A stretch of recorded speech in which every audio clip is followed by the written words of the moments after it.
Welcome to AI for Growth, Lessons from Leaders. I'm your host, Megan Driscoll. AI for Growth is a podcast that demystifies AI for business owners. Each episode features conversations with leaders who share their experiences, covering the good, the bad, and the ugly of AI implementation. We aim to help businesses understand how and where AI can effectively scale your operations, focusing on practical insights rather than just hype. Welcome. Chris, thank you so much for joining Lessons from Leaders, AI for Growth. I'm super excited to have you. I really appreciate your taking the time to talk to us a little bit about your company and about how AI is sort of transforming the industry in general. So we'll get started. Tell me a little bit about yourself. Tell me a little bit about your company, what you do. Kind of give us the high level overview. Yeah. So first of all, thanks for having me. I was really, really excited whenever I saw your name pop up. I wanted to meet you for quite some time. So, my name's Chris. I'm based in Boston, and I the founder of EO Staff, and we place high performing executive assistants and administrative assistants from the Philippines. We match them up with American business owners that are looking to get the repeatable and scalable and delegatable tasks off of their plate so they can work on growing their business. Amazing. How long have you been in business for? This is our 5th year going into it, believe it or not. Yeah. Yeah, that's cool. How many staff do you have? Right now, we actually just went through some staff changes. So we have 7 in the Philippines right now. At the end of the year, we made some changes. I'm a believer in taking the bottom 20% and either coaching them up or coaching them out. And we raised some standards this year, and not everybody's with us anymore, but it's great. Funny when that happens, because everybody else on the team tends to step up, it's great to run lean. Yeah. Yeah. Great strategy. I like it. I'm with you. Okay, so what do you think was the single biggest bottleneck? As you know, this podcast is traditionally for businesses who are growing, and they may be startup businesses, small businesses, medium sized. That's kind of the niche in which we work. So talking about like growth strategy and issues that we have when we're growing. So what do you think was the single biggest operational bottleneck that you faced when you were starting your company? Yeah. Bootstrapping was something that I've always done. I don't like taking other people's money. I don't like feeling indebted to somebody else. And so a lot of the times that comes with not having the budget to do the things that you want to do, and ultimately falling back on your shoulders. For me personally, the biggest bottleneck was who, not how, right? I would try to figure out how to do things on my own instead of hiring somebody else that was, capable and would have gotten me there a lot faster. So that was definitely what tends to happen, or that happened to me in multiple of my companies, where I was like, I'll just go ahead and I'll do this, even though I very obviously should have delegated that. Yeah. Some of it though is, I feel, from an operational standpoint, I always felt it was really like kind of solid to understand the role that I was asking everyone to do and to do it first. So I think there's some real like value in doing that. Even though it is painful. Yeah. Yeah. Well, and the other thing too, that I'll say that comes up almost every time I ask that question, we talk about financial support. Ultimately, like, where are you getting it? How are you doing it? Where's the money coming from? And so it's interesting that you did it yourself. I also did the same thing and sort of funded my firm when I started it. So there's good and bad to that too. Leveraging other people's money can be good. Just the timing of it, I think, is important. But in your experience, what do you think are the top 2 processes that you think founders sort of try to automate too early, or if there was a consequence to like that rushed automation? Strategy and sales, 100%. As the founder, even your job is to sell. That's, to grow the company. That's one of the core skill sets that you must have if you're going to grow anything, of substance. And we see too many people trying to outsource that right away, trying to get that to somebody else. And ultimately, no one's going to believe in your vision more than you do. And so, that's something I see founders let go of way too early. The second is strategy. And, and that kind of baffles me when they do that. It's because, again, this is your baby. You're the one driving the car. You're the one that needs to be able to see things coming. And, people trying to hire, any type of director level and above position and then giving them full control over where the company's going, right? That's a recipe for disaster. And we see that so frequently. Yeah, 100%. I completely agree. Particularly on the sales too. And I'm constantly telling people when I'm advising them on business strategy, like it doesn't matter how amazing your business is or the product that you're offering. If nobody is buying it, it doesn't matter, and you are the one that is intimately involved in that because you started the company for a reason. You're on board. You love it. So if you can't talk about that and take on that role and stay in that role, I don't think that. So Pharmalogics, when I started Pharmalogics, I was very young. I was 25 and I built it. We were like 200 employees by the time I ended up selling it. And I don't think I even gave up like the business, the full stop business development role until like maybe 2 years left. Like they were still kind of rolling me in at the end to like for the final sale. But I think it's super important that leaders stay or that owners and founders really like stay in that role for way longer than they would expect. And I totally agree with you about the strategy piece too. Um, so tell me about your company's sales process. How do you get business? How do you go about doing it? Yeah, so our primary uh, lead generation is through affiliate partnerships and referral networks. And so, what I like to do, and this is a play that I ran in a former business, I reach out to, or my team reaches out to people, franchises with more than 50 locations that are nationwide. And so, it's an easy conversation to be able to have. Here's how we can help you. Here's how we can help your franchisees. Here's how everybody wins.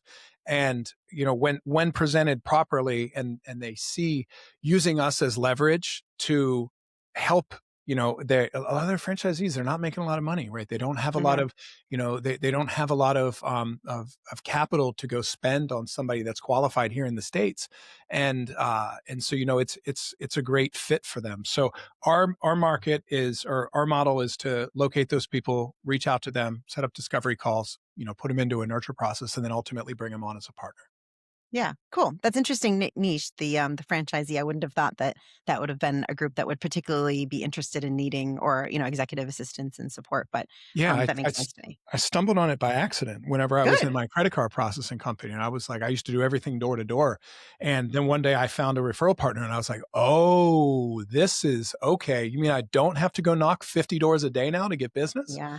And I I mean, it don't have makes to sense. spend all the money. Yeah, yeah, yeah, Yeah, it exactly. makes sense. It makes sense. Do you use a CRM? And if so, which one do you use? Yeah, we're really, really deep into go high level. Okay. And that's something, I yeah, use Go that's High been, Level as well. it's incredible. Yeah. Well, I always tell people it can be good or bad because it's really, really big, like Salesforce. And if you really get deep into it, it'll do anything you want, but it's really, really easy to overcomplicate things in there. And then, I always say, what's the best, people ask me, what's the best CRM? And I'll say the one that you use. And, Yeah. it's just to keep things simple is definitely the way to remember that as you're using it.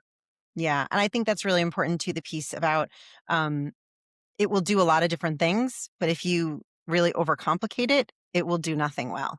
And so to have just a very simple sales process and to keep it as simple as you possibly can, particularly for what I like about Go High Level for small businesses is it's not too big for small businesses. You could be a single entrepreneur and have that as a tool and it wouldn't be like too big for you, but it can grow with you as well. And I think it's very intuitive. I like Go High Level a lot. I actually recommend that. And most of my clients that I work with, I end up putting them on Go High Level.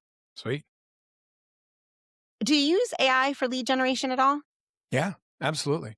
How Uh, do you tell me a little bit about that process? So this morning, actually, I create an agent and I give them the parameters that I want, and we either run it through Make or N8N or Manus. They're all constantly competing with each other, and so, and even yesterday or 2 days ago, Claude Team came out. Claude with another product. Claude Mhm. came out with another product. I think it's called Claude Claude is my Team. favorite. Okay, all right. Claude's great for creative and copy and things like that, but they just um yeah, so they just came out with something new a couple days ago. I can't wait to dig into it. But yeah, so like we'll set parameters and I'll go have them do my prospecting, my hunting for me. We take the information, we upload it um uh into Go High Level, and then we go, and I watch the appointments jump on the calendar. Yeah, it's cool. Walk me through because I think one of the things that people that I find when I'm talking to people about AI is that it feels like a black box, like that. Like we say a bunch of words and it's really broad and it's like, well, exactly what do you mean? So can you actually just take what you've just said and like just give us a very specific example of like how you did that? Like step one, step two, step three, step four. Yeah. Okay. So I think Break it down.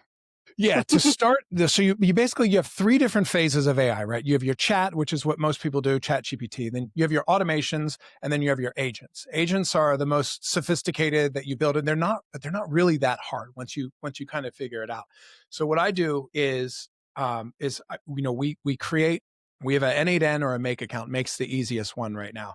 And what I'll do is I'll go into my chat GPT and I'll say, hey, I'm in Make. I want to do X, Y, and Z, and walk me through Give how us to an build. example. Give us an example of what X, Y, and Z is. Okay, yeah, okay, thank you. So today, for instance, I was like, all right, I want to locate the chief revenue officer for franchises in the home services industry with more than 50 locations.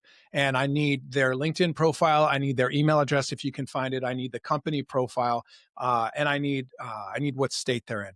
And so I took that into ChatGPT and said, I'm going to build this in Make where they're going to search for it. It's going to then populate it into an Excel spreadsheet, and then email it to my VA.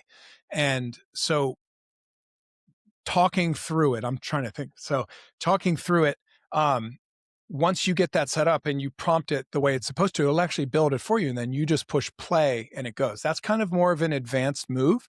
But Mhm. as the great part about AI is you can ask it to explain stuff to you. So, I'm constant, if I don't know how to do something, it does. You can even with Manus, you can have it take over your screen and do it for you.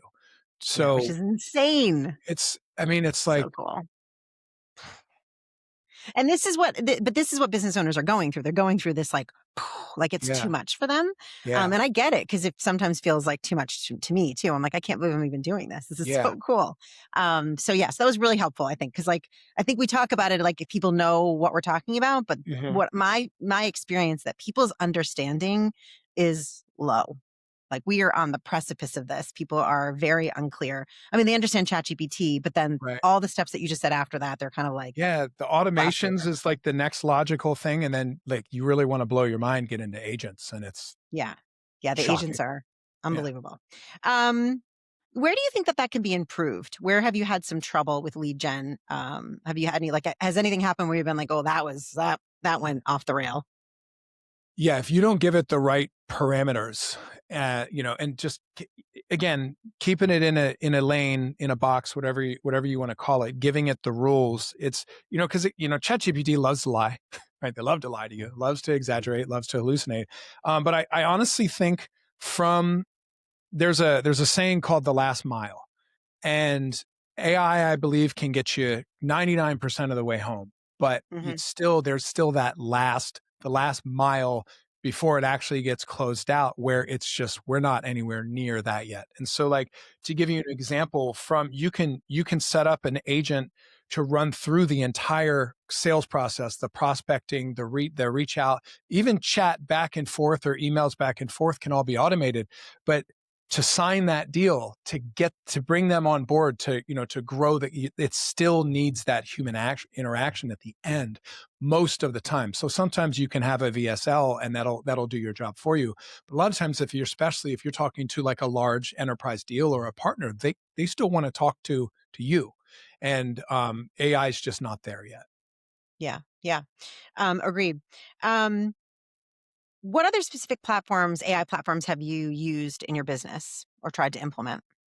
We play with almost all of them Mhm. whenever they first come out. I still kind of stick with the basics. We're really starting to get into Gemini now Mhm. because although it's not where it could be yet, like, I still think OpenAI is ahead of them. I still think Yep. Claude is ahead of them, but I Yeah. think if you're going to bet on anybody, um, Google is probably a pretty safe bet. And I think as they continue to build this platform out, Gemini is just going to keep getting better and better. They have Notebook LM, which is something Mhm. I just started playing with the other day. That will Yeah. blow your mind if you get I in there. know. And yeah, I have a presentation in a couple of weeks, and I'm going to go play with this real quick, and I put it in, and it spit me out an infographic and a pitch and a slide deck Yeah. in like 4 minutes, and I was like, this Yeah. is way better than anything I could have come up with on my own. Yeah, it's really cool. I use Gamma a lot too, Okay. for that kind of stuff. I like Gamma a lot. Great. Have you used AI for marketing, for like true marketing? Frameworks of social media of reels, right? From a creative standpoint, helping me develop hooks and things like that. But if you're talking like ads, like actual advertising and Yeah. traditional channels, no, we haven't used it You there. haven't done it. Do you do a lot of work in on social, or do you like not even bother? No, that's where all of my business comes from. Yeah. 100%. Okay. Yeah. Cool. Yeah. And So you're using Facebook, Instagram. Are you doing TikTok? Like, what's your we're scope? everywhere. Tend to It's really weird. I was just talking about this today. So we don't get a ton of I get views on Instagram, but not a ton of business out of that. I Hmm. get 0 views on Facebook, but I get a ton of business out of my long form posts. TikTok is Interesting. just the Wild West, right? Because they can't DM you anyway, so it doesn't really Totally. matter. LinkedIn, we don't spend as much time there as we probably should. Yeah. Um, but yeah, I it's would I expect kind that of would have been your biggest you social know platform, but no. LinkedIn scares me, and that's why I haven't done they I never it's I don't know, I never figured out LinkedIn, and so I kinda stay away from it. I That should Okay. mean that I need to lean into it even more because I don't understand it, but Yeah. yeah, Well, I use Sales Navigator, which I love, and then I have a agent to scrub all the data off the back end too, which is great. So I think that I mean, my favorite is LinkedIn of maybe I'll all of pay them. you to I teach get a me. little, yeah, I'm happy to. Okay. Little private class. Where have you wanted to implement AI, but you haven't done so? You've struggled to do so. I guess marketing, maybe. Yeah, the thing that I think would be so cool is if you were to come up with uh like a course type product. And if you could have AI and an agent build it from inception all the way to creatives, all the way to marketing, all the way to checkout, where it's literally you come up with one idea, prompt it, it sets the entire thing up, and then it just runs on. I think that would be so cool for course It has creators. to be And out there, right? yeah. Could you just imagine though being like, "Hey, I want to sell a document or I want to sell a course on this, something and now you don't even have to know. You can just go on YouTube and then take the transcript, plug it in and but just imagine that the revenue that you could generate if you just did that 100 times, something's going to pop at some point. And that you just sit back and collect 100%. mailbox money. That would be so cool. It would be so cool. I totally agree with you. I We think it's should got to do be out that. there. I should look into that We actually. should do that. That's I have quite a way big. few clients who are marketing firms who, it's funny to me how many, I'm always, always, always surprised how many small businesses I talk to whom, especially marketing firms, don't even use a CRM. And they aren't using a lot of AI. They're using some AI, but not enough AI. It's really interesting to me because I would have thought that they would have been like really early adopters to this, but not as much as you would think. I don't know.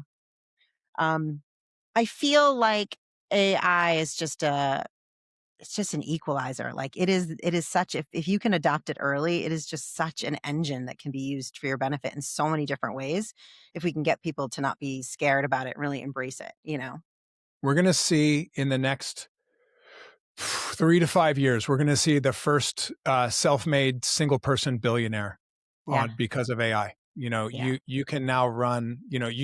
It's proven that depending on what field you're in, you don't need people. If and I really do. I believe that you'll see one person company. One person company is doing billion in revenue plus. Yeah. It's That's so cool. shocking. Yeah, Who's it gonna be? yeah. I don't know. I don't think it's gonna be me, but Yeah, who I hope knows? it is. Oh, thanks. I hope it is for you too. Yeah, thank you. Um, You're welcome. So, what do you think about this? Sort of just gets into the larger topic, just about AI in general. What makes you really nervous about AI? Like, what are you worried about? Honestly, nothing. I No. mean, look, it's people wonder about like the Terminator and things like that. Look, if that's going to happen, it's going to happen, right? And I really think there's people out there that are a lot smarter than me that are that are tasked with keeping guardrails on it in general. And I mean, at some point, yeah, sure. I mean, we've all seen the movies, but honestly, nothing about it to me. I see it as, like you said, only a way, the equalizer as a way to multiply my productivity infinitely, and just being able to embrace it. My whole team, you know, I incentivize them to find ways to replace parts of their jobs so that way we can coach them up into higher level opportunities and build those skill sets out for them. So I Yeah. really think that the people that embrace it are just lean into it, right? It's not Yeah. going anywhere. Well, it's hours and hours of time savings. It's sometimes like days and days and days of time saving. It's just Mhm.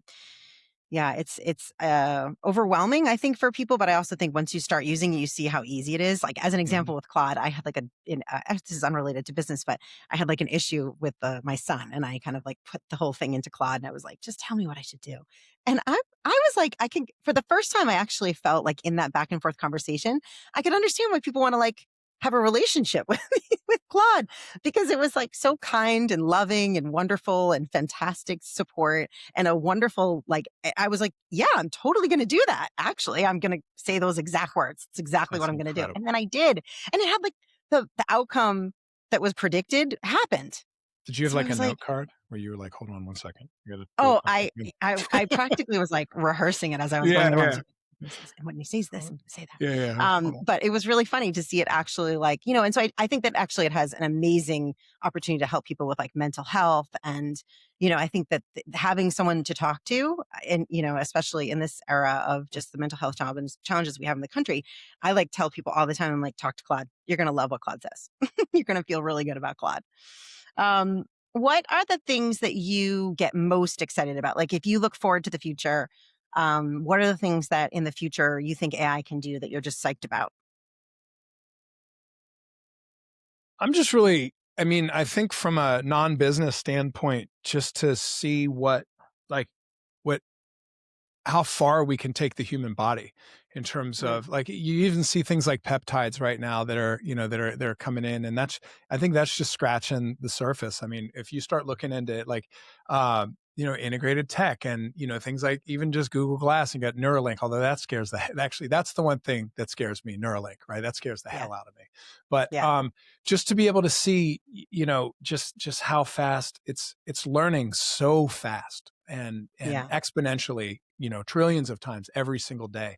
And I want to see how far it can take, once we start getting into engineering the human body. Yeah. I did read somewhere recently that they said that that they think they'll do 100 years of research in the next 10. I would say at least that. Yeah. Yeah, it's crazy. I mean, Yeah. that means cure for cancer, cure for Alzheimer's, like all these things, that we have on the horizon. Hopefully the cure for the next pandemic, because I really don't want to do that again. You don't think that they already have it? I'm kind of going off topic here. I don't know if, yeah, if it, you don't think they already have a cure for cancer and Yeah, Alzheimer's? I know. It's a big money. It's a big money. Yeah. I Yeah. know. Me There's too. I mean, money's in the, I was in the biopharmaceutical industry, and I would always be like, hmm, that doesn't yeah. sound right. Yeah. That's a lot of money you're spending. I highly doubt you don't know how to fix Mhm. it. Oh my God. So looking ahead, like maybe the next 18 months to 2 years, what do you think scaled success looks like for you, like for your company? And I'll stop there and then you can tell me how you think AI might even further accelerate your business. For me, my biggest wish list, obviously staffing, we're matchmaking, right? It's a matchmaking service. And what I would love to see, and this is something that we're working towards and we just haven't figured it out, is um, automated, accurate candidate matching that's 90+% accurate within a week. Hmm. Probably instant matching, but then obviously you have to go through interview process and stuff like that. But I just think getting science, getting AI more involved in it to be able to predict things based on data that's already out there, that would be so cool and would really help us take it to the next level. That's I think every staffing company, that's the bottleneck, is the talent, because that's your deliverable. And it's when you can find ways to say no faster, Yeah. that gets you to the end result that you're looking for. Yeah, and the talent pool is so unpredictable too. People are so unpredictable, and so yeah, if there's a way that you could kind of weed through it much faster. I Mhm. also think that some of the tech that's been used to sort of screen candidates out has been. I don't think it's as good as it should be. I think it screens out the wrong people. I think it screens in the wrong people. So I just think that has Yeah, some opportunity for improvement. for sure. you know and like you said, I think everybody is looking to hire faster, and if it happens faster, the other thing too about the speed, and I think in recruiting people don't really understand this as much, how important it is. If companies are dragging their feet or you're unable to find candidates, like the slate of candidates that you're continuing to develop is now getting old. And so Right. they're getting crusty. And if Yeah. things go too long, you've lost your opportunity to go back to all these other people. If you can do this faster, you've got candidate 1, 2, and 3 already lined up, all ready to go. And you're basically, as a hiring person, you're going to have a good person. You're going to guarantee to have that position filled with a good person. As long as things take, those 2 gets cold feet and 3 has another job. And, so I think speed is super important. We don't talk enough about speed. Everybody thinks about cost, but I think speed is really important in recruiting. No, absolutely. And 'cause there's nothing worse than finding like an absolute rocket and like the client drags their feet. And then all of a sudden you're like, oh, hey, they're ready for the interview now. And they're like, yeah, man, I accepted a job last week. They're like, Yeah, I'm gone. oh, I'm right. yeah, I know. yeah. And and yeah, exactly. And the client loses ultimately. And Hmm. even though you tell the client you're going to lose, it like sometimes doesn't register with them. They think that, that it's plentiful,. But that people are Right. not plentiful. If you Um, are great at what you do, you will not be unemployed for long. no, so true. And absolutely true. And I do think that when I talk to clients, I mean, a lot of people since I've stopped recruiting have been like, "Can you help me? I'm looking for a job." And, they're out of work for so long. And I'm like, and then I get them on the phone and I'm like, this is why you're out of You work. Let me understand tell it. you exactly Yeah. what you're doing. This Ah, is now it exactly makes sense. this is very obvious to me, actually, that you're not finding a job. How do you think, well, you think in sales for sure, but is there anything else specifically that you think AI is going to help you like really accelerate your business?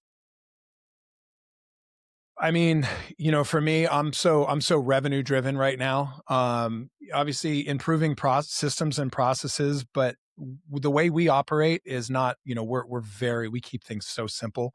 Yeah. So from that standpoint, I see large companies that have, multiple layers and all kinds of different facets that can definitely help to come in and clean things up. But for me, I'm so focused on, getting to that next revenue, getting to that next revenue milestone that's where all my attention is right now. Yeah. Super. Um, where can people find you if they want to learn more about your company, if they need executive assistance, like how do they get a hold of you? Yeah, the easiest place for me is on Instagram, Okay. and it's at I am Chris Kille. Um, and so if Chris you Kille, actually, Kille being Kille. yeah, Kille. Yep, thank you. And if you DM me the word ultimate, I actually have a guide that I can send over to you that basically, if you've ever been curious about a virtual assistant, this will tell you everything you need to know about it. From I all love the that. way I want from, one. yeah, okay. DM me ultimate, we'll send it over. I'll DM you directly. Yeah, please. Great. Amazing. Thank you so much for joining today. This was really like informative and fun. And I feel like we gave people some really good specific things to go play with basically I and agree. go have some fun with. I agree. Thank you so much. You're welcome.